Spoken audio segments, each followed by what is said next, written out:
എല്ലാവർക്കും നമസ്കാരം. ഇന്ന് അഗസ്ത്യമുനിയെക്കുറിച്ചാണ് പറയുന്നത്. അഗസ്ത്യ ഋഷി ഹിന്ദുമതത്തിലെ വളരെ പ്രശസ്തനായ ഒരു ഋഷിയായിരുന്നു. പർവ്വതങ്ങൾ കീഴടക്കുന്നത് മുതൽ സമുദ്രങ്ങൾ വറ്റിക്കുന്നത് വരെ അഗസ്ത്യമുനിക്ക് പ്രകൃതിയുടെ മേൽ അപാരമായ ശക്തി ഉണ്ടായിരുന്നു. അദ്ദേഹത്തിൻ്റെ ഉയർന്ന ആത്മീയ അവസ്ഥ മൂലമാണ് അദ്ദേഹം സപ്തഋഷി സ്ഥാനം നേടിയത്. ആദ്യകാല വേദപാരമ്പര്യങ്ങളുടെയും ആത്മീയ അറിവിൻ്റെയും രൂപീകരണത്തിൽ നിർണായക പങ്ക് വഹിച്ച 7 ഋഷിമാരിൽ ഒരാളാണ്. അഗസ്ത്യമുനിയുടെ ജനനം യഥാർത്ഥത്തിൽ ആരംഭിക്കുന്നത് നിമി രാജാവും വസിഷ്ഠ മുനിയും തമ്മിലുള്ള ഒരു സംഭവത്തോടു കൂടിയാണ്. വിദേഹത്തിലെ ഭരണാധികാരിയും സമ്പന്നനുമായ നിമി രാജാവ് പ്രജകൾക്ക് പ്രിയപ്പെട്ടവനായിരുന്നു. അദ്ദേഹം വസിഷ്ഠ മുനിയെ തൻ്റെ ഗുരുവും രാജപുരോഹിതനുമായി നിയമിച്ചിരുന്നു. ഒരു ദിവസം നിമി രാജാവ് തൻ്റെ പ്രശസ്തി വർദ്ധിപ്പിക്കുന്നതിനായി 5000 വർഷം നീണ്ടു നിൽക്കുന്ന ഒരു യജ്ഞം നടത്താൻ തീരുമാനിച്ചു. അദ്ദേഹം എല്ലാ പ്രശസ്ത ബ്രാഹ്മണരെയും ഋഷിമാരെയും ക്ഷണിച്ചു. എന്നാൽ അദ്ദേഹത്തിൻ്റെ ഗുരുവായ വസിഷ്ഠമുനി ഇതിനകം തന്നെ ഇന്ദ്രനു വേണ്ടി 500 വർഷത്തെ യാഗത്തിന് പ്രതിജ്ഞാബദ്ധനായിരുന്നു. നിമി രാജാവ് കാത്തിരിക്കാൻ ആഗ്രഹിച്ചില്ല. അതിനാൽ കാത്തിരിക്കുന്നതിന് പകരം ഗൗതമ ഋഷിയെ കൊണ്ട് യജ്ഞം ആരംഭിക്കാൻ അദ്ദേഹം തീരുമാനിച്ചു. 500 വർഷങ്ങൾക്ക് ശേഷം വസിഷ്ഠമുനി ഇന്ദ്രൻ്റെ യജ്ഞം പൂർത്തിയാക്കി നിമിയിലേക്ക് മടങ്ങിയപ്പോൾ മറ്റൊരാൾ നടത്തുന്ന യജ്ഞം അദ്ദേഹം കണ്ടു. രാജാവിൻ്റെ പെരുമാറ്റത്തിൽ വസിഷ്ഠമുനി കോപാകുലനായി. വസിഷ്ഠമുനി നിമിയെ നേരിട്ടു. അവൻ്റെ മർത്യ ശരീരം നശിക്കപ്പെടുമെന്ന് ശപിച്ചു. നിമിയുടെ കോപത്തിന് അതിലുണ്ടായിരുന്നു.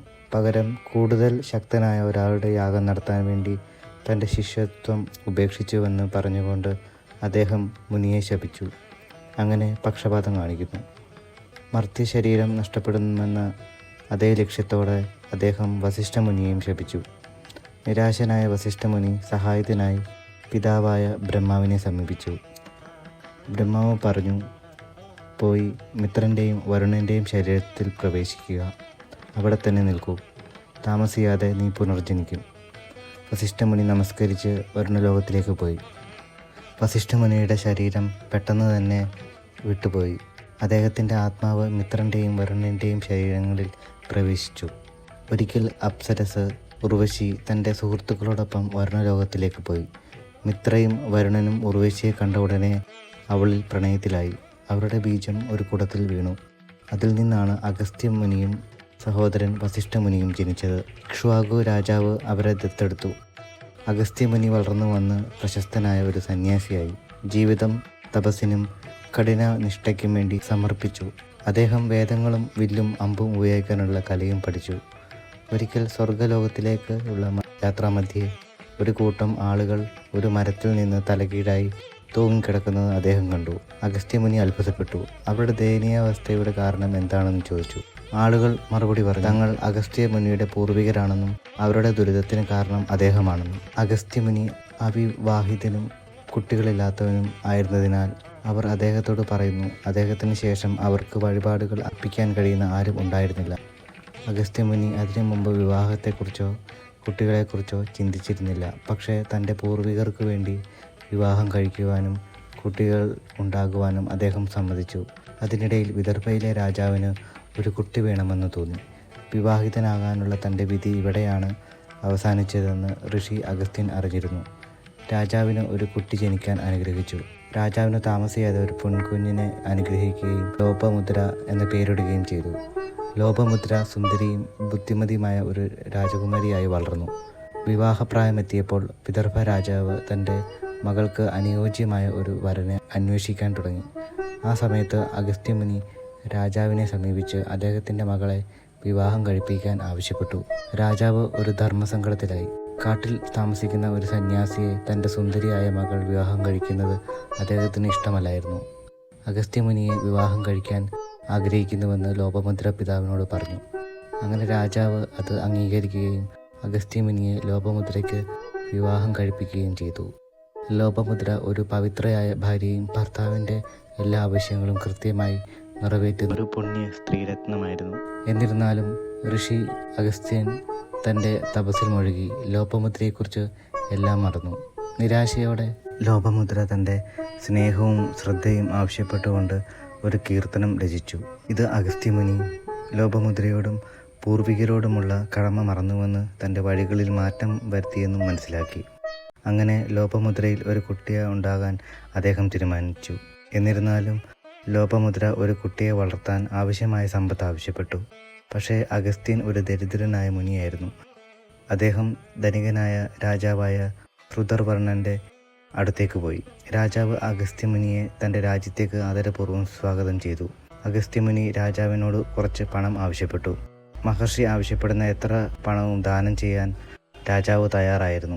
എന്നിരുന്നാലും ശ്രുതർവർണൻ്റെ വരുമാനം തൻ്റെ ചെലവുകൾക്ക് തുല്യമാണെന്ന് അഗസ്ത്യമുനി കണ്ടപ്പോൾ എത്ര പണം വാങ്ങിയാലും തൻ്റെ രാജ്യത്തിലെ ജനങ്ങൾ കഷ്ടപ്പെടുമെന്ന് അദ്ദേഹത്തിന് മനസ്സിലായി.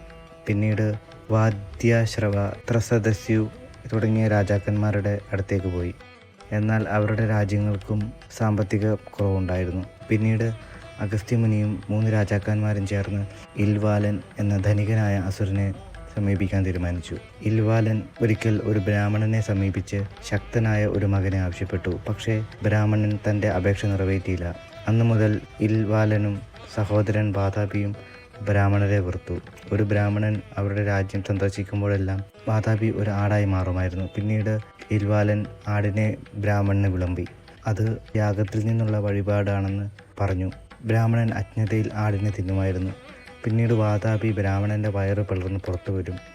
ഈ രീതിയിൽ 2 ദുഷ്ട സഹോദരന്മാരും ഒരുപാട് ബ്രാഹ്മണരെ കൊന്നിരുന്നു. അഗസ്ത്യമുനിയും രാജാക്കന്മാരും ഇൽവാലയുടെ രാജ്യത്തെത്തിയപ്പോൾ ഇൽവാലൻ അവരെ സ്വാഗതം ചെയ്തു. ഒളിപ്പിച്ച ആടിനെയും മറ്റു ഭക്ഷണങ്ങളെയും ഉൾപ്പെടുത്തി അയാൾ അവർക്ക് സ്വാദിഷ്ടമായ ഒരു സദ്യ വിളമ്പി. എന്നിരുന്നാലും ഇൽവാലൻ്റെ ഉദ്ദേശങ്ങളെക്കുറിച്ച് അഗസ്ത്യമുനിക്ക് അറിയാമായിരുന്നു. അദ്ദേഹം ആടിനെ മുഴുവനായും തിന്നു. അഗസ്ത്യമുനി ഏമ്പക്കം വിടുക മാത്രമേ ചെയ്യുന്നുള്ളൂ എന്നും വാതാപി പുറത്തേക്ക് വരുന്നില്ലെന്നും ഇൽവാലൻ അപ്പോൾ ശ്രദ്ധിച്ചു. അഗസ്ത്യമുനിയുടെ ശക്തി മനസ്സിലാക്കിയ ഇൽവാലൻ അഗസ്ത്യമുനിയുടെ കാൽക്കൽ വീണു.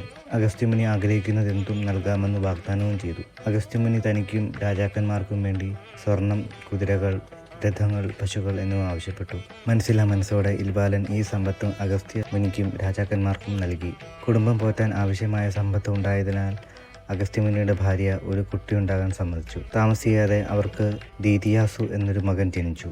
അങ്ങനെ ഋഷി അഗസ്ത്യൻ്റെ പൂർവികർ അവരുടെ അവസ്ഥകളിൽ നിന്ന് മോചിതരായി സ്വർഗാരോഹണം ചെയ്തു. കുട്ടി ജനിച്ചപ്പോൾ അഗസ്ത്യമുനി ഭാര്യയെ ഉപേക്ഷിച്ച് ഒരു ഋഷിയായ ജീവിതത്തിലേക്ക് തിരിച്ചു പോന്നു. വൃത്രനെ കൊന്നതിന് ശേഷം ഒരു ബ്രാഹ്മണനെ കൊന്നതിൻ്റെ കുറ്റബോധം നിമിത്തം ഇന്ദ്രൻ തൻ്റെ രാജ്യത്വം ഉപേക്ഷിക്കാൻ ആഗ്രഹിച്ചു. പക്ഷേ ദേവന്മാർ അദ്ദേഹത്തെ അവിടെ തന്നെ തുടരാൻ പ്രേരിപ്പിച്ചു. അതേസമയം കാലകേയന്മാർ വൃത്രൻ്റെ അനുയായികൾ എല്ലാവരും സമുദ്രത്തിൽ പ്രവേശിച്ച് അവിടെ ഒളിച്ചു. സമുദ്രത്തിൽ വെച്ച് അവർ പ്രപഞ്ചത്തിൻ്റെ നാശത്തിന് പദ്ധതിയിട്ടു. പ്രപഞ്ചത്തിലെ എല്ലാ ശക്തരായ ആളുകൾ ഋഷിമാരാണെന്ന് അവർ തിരിച്ചറിഞ്ഞു. അവരുടെ അപാരമായ തപസ്സും കഠിനനിഷ്ഠയും അവർക്ക് വളരെയധികം ശക്തി നൽകി. വിജയിക്കണമെങ്കിൽ ആദ്യം ഋഷിമാരെ കൊല്ലണമെന്ന് അവർ തീരുമാനിച്ചു. അങ്ങനെ എല്ലാ രാത്രിയിലും അവർ സമുദ്രത്തിൽ നിന്ന് പുറത്തു വന്ന് ഋഷിമാരെ നിരന്തരം കൊന്നൊടുക്കിക്കൊണ്ടിരുന്നു. എല്ലാ ദിവസവും രാവിലെ ഭൂമി ഋഷിമാരുടെ മൃതദേഹങ്ങൾ, അസ്ഥികൾ, അവശിഷ്ടങ്ങൾ എന്നിവയാൽ നിറഞ്ഞിരിക്കും. ഇന്ദ്രനും ദേവന്മാരും ദുഃഖിതരായി ഉപദേശത്തിനായി വിഷ്ണു ഭഗവാനെ സമീപിച്ചു. ഭഗവാൻ വിഷ്ണു പറഞ്ഞു, അവരെ കൊല്ലാനുള്ള ഏകമാർഗം സമുദ്രം നശിപ്പിക്കുക എന്നതാണ്. അഗസ്ത്യമുനിയുടെ അടുത്തേക്ക് പോകൂ. സമുദ്രത്തെ കുടിക്കാൻ കഴിവുള്ള ഒരേയൊരു വ്യക്തി അദ്ദേഹമാണ്. അങ്ങനെ ദേവന്മാർ അഗസ്ത്യമുനിയെ സമീപിച്ച് തങ്ങളുടെ അപേക്ഷ അറിയിച്ചു. അഗസ്ത്യമുനി സമ്മതിച്ചു. അവരെല്ലാം ഒരുമിച്ച് സമുദ്ര തീരത്തേക്ക് പോയി. അഗസ്ത്യമുനി സമുദ്രം കുടിക്കാൻ തുടങ്ങി. ദേവന്മാർ അത്ഭുതത്തോടെ നോക്കി നിന്നു. സമുദ്രം പൂർണ്ണമായും വെള്ളം ഇല്ലാതായപ്പോൾ കാലകേയന്മാർ പ്രത്യക്ഷപ്പെട്ടു. ദേവന്മാർ കാലകേയരുടെ നേരെ പാഞ്ഞെടുത്തു.